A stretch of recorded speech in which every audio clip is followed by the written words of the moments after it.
Hello, students. I'm Muhammad Abbaswani. So, in this lecture, I'll teach you the third level essay by Jack Finney.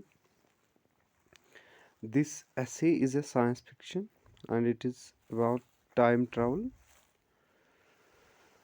So, now we'll go through the text. So, before going through the text, you should know the narrative technique which have been employed in this essay.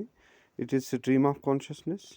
Stream of consciousness technique इसमें use हुई है। Stream of consciousness technique वो technique होती है जहाँ पे writer पहले present पे होता है, फिर पास्ट पे चला जाता है, उसके थॉट जो है, उसकी सोच जो है वो क्रॉस रिक्रॉस हो जाती है। It is like a stream, इसका जैसे एक स्ट्रीम फ्लो होती है ना, वैसे ही यहाँ पे राइटर के थॉट जो है, आइडिया जो है वो फ्लो होते हैं। Writer, before you read, here is a statement. Have you ever had any curious experience which others find hard to believe?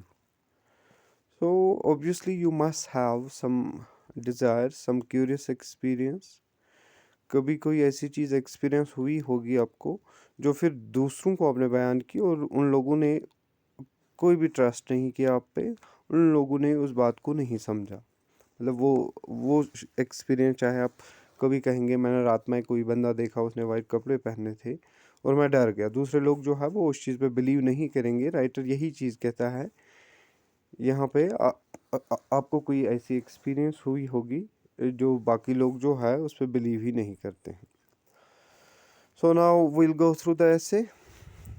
In the first line of the essay the narrator here says the presidents of New York Central and the New York, New Haven, and the Hartford railroads will swear on a stack of timetables that there are only two.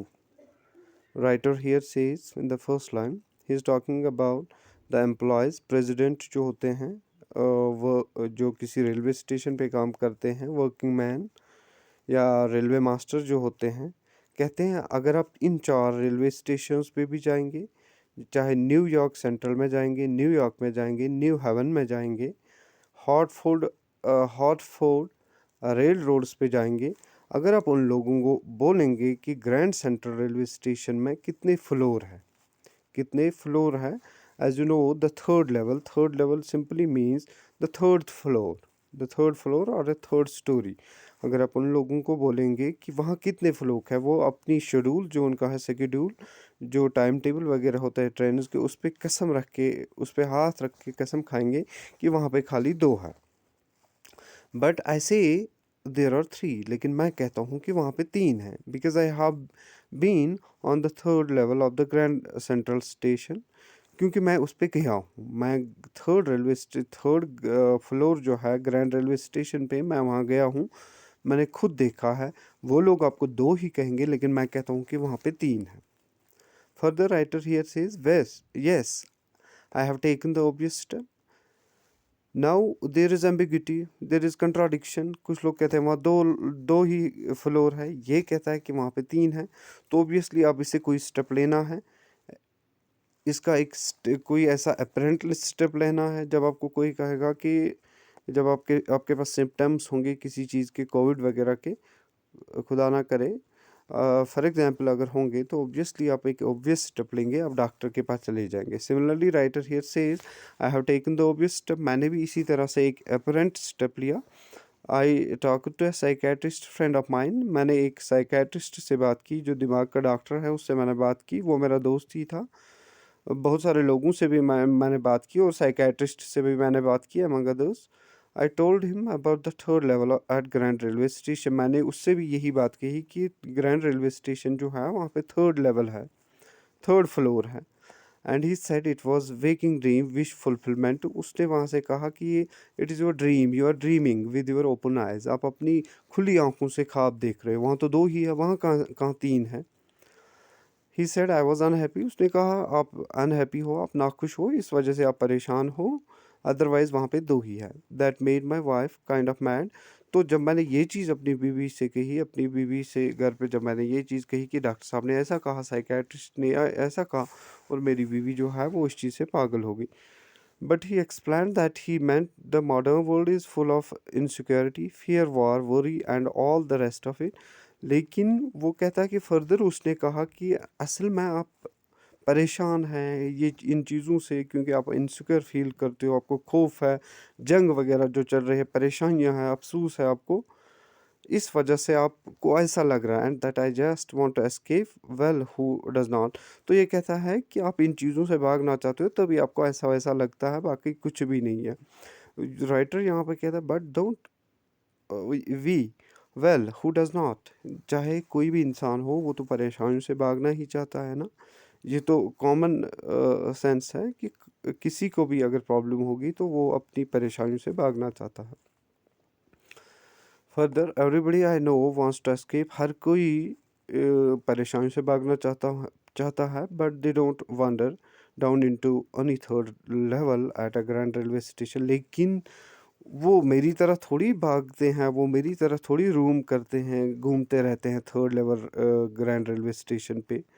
उनको तो ये परेशानी नहीं है, मैं मान लेता हूँ उनको परेशानियाँ हैं, उनको इनसिक्योर फ़ील कर रहे हैं, वो फ़ियर है, वॉर है, वरी है, इन चीज़ों ने उनको परेशान किया है। लेकिन मेरे साथ तो ये रीज़न है ही नहीं। मुझे प्रॉब्लम क्या है, मुझे ग्रैंड रेलवे स्टेशन पे जो है वहाँ 3 फ्लोर दिखते हैं, क्योंकि मैं गया हूँ, लेकिन ये लोग अब बिलीव ही नहीं करते हैं। तो अब मुझे साइकियाट्रिस्ट कहता है, डॉक्टर साहब कहता है कि आप इस चीज़ से भाग रहे हो, ऐसा कुछ भी नहीं है। वो लोग, उन लोगों की अपनी प्रॉब्लम्स हैं, तो उस चीज़ की वजह से वो भाग रहे हैं, लेकिन उन लोगों को ये प्रॉब्लम नहीं है जो मुझे है।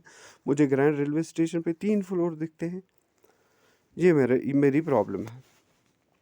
तो further writer here says but that is the reason he said, उसने कहा यही एक रीज़न है, बाकी कोई रीज़न नहीं है। आप नाखुश हो, यही एक रीज़न है, बाकी कुछ भी नहीं है।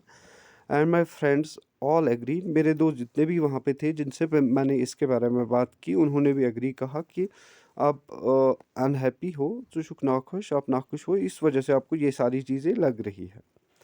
Everything pointed to it, the climate, उन लोगों ने क्लेम किया कि यही रीज़न है आप अनहैप्पी हो, और इसी चीज़ की वजह से आप परेशान हो, आप ऐसे इमेजिनेटिव बन गए हो, अदरवाइज़ ऐसा कुछ भी नहीं है। तो further writer he is talking about his hobby के बारे में बात कर रहा है। माई stamp collecting for example, stamp collecting, जो हम चिट्ठियाँ वगैरह लिखते हैं उस पे जो स्टैम्प्स होते हैं उसी को स्टैम्प कलेक्टिंग कहते हैं। उस पे जो स्टैम्प लगे होते हैं उनके फ़ोटोग्राफ्स वगैरह जो ये कहीं जमा करता था, कॉपी वगैरह पे उसके फ़ोटोग्राफ चिपकाता था, उसको स्टैम्प कलेक्टिंग कहते हैं। जैसे ये कहता है कि स्टैम्प कलेक्टिंग जैसे मैं करता था, that was my hobby, that's a temporary refuse from reality. वो मैं क्यों करता था, I was just taking shelter, मैं वो शेल्टर ले रहा था ताकि मैं बिजी रहूं, परेशानियों से भाग जाऊं, वो अलग चीज़ है, ये अलग चीज़ है। Well may be, but my grand father did not need any refuse from reality. तो ये कहता है कि मेरे ग्रैंडफ़ादर जो है वो भी शायद यही चीज़ करते थे, स्टैम्प कलेक्टिंग। अगर इस इनके हिसाब से देखिए, ये कह रहा है कि आप लोग भाग रहे हो, आप एस्केप कर रहे हो। चलो मैं मान लेता हूँ मैं एस्केप कर रहा हूँ, लेकिन मैं जो स्टैम्प कलेक्टिंग कर रहा था वो मेरी सिंपली एक हॉबी थी। मैं किसी चीज़ से भाग नहीं रहा था। तो सिमिलरली फिर ये अपने ग्रैंडफ़ादर की एग्ज़ाम्पल देता था कि मेरा ग्रैंडफ़ादर जो है वो भी स्टैम्प कलेक्टिंग पे काफ़ी टाइम गुज़ारता था, लेकिन वो हकीकी ज़िंदगी से भाग नहीं रहा था, क्योंकि तब क्या था, things were pretty nice and peaceful. लेकिन उस ज़माने में क्या था, चीज़ें जो है वो काफ़ी अच्छी थी, पीस था, नाइस था, कोई किसी चीज़ की कोई परेशानी नहीं थी। अब राइटर यहाँ पे सिंपली ये कहना चाहता था, अगर उन दिनों वो परेशान परेशान भी ना थे, खुश थे, अपनी लाइफ अच्छे से गुजारते थे, लेकिन फिर भी स्टैम्प कलेक्टिंग वो करता था। अब थोड़ी हम ये कहेंगे कि वो परेशान रहता था इसलिए वो इस चीज़ में अपने आप को बिज़ी रखता था। तो ये अब राइटर यहाँ पे सिंपली इनको प्रूव करना चाहता है कि ये गाय जो है ये रॉन्ग है, क्योंकि मेरा माइंडसेट जो है वो अलग है, ये दूसरे पर्सपेक्टिव से देख रहे हैं और मैं दूसरे पर्सपेक्टिव से देख रहा हूँ। ऐसा कुछ भी नहीं है, मैं किसी चीज़ से भागने की कोशिश नहीं कर रहा हूँ। मैंने ग्रैंड रेलवे स्टेशन पे 3 फ्लोर देखे, तो इस वजह से मैं कंफ्यूज हूँ। अब मैं यही चीज़ सबको बोल रहा हूँ, लेकिन कोई मुझ पे ट्रस्ट नहीं कर रहा है। ओके, ये पार्ट 1 हो गया, अब पार्ट 2 में बाकी चीज़ें हम एक्सप्लेन कर लेंगे।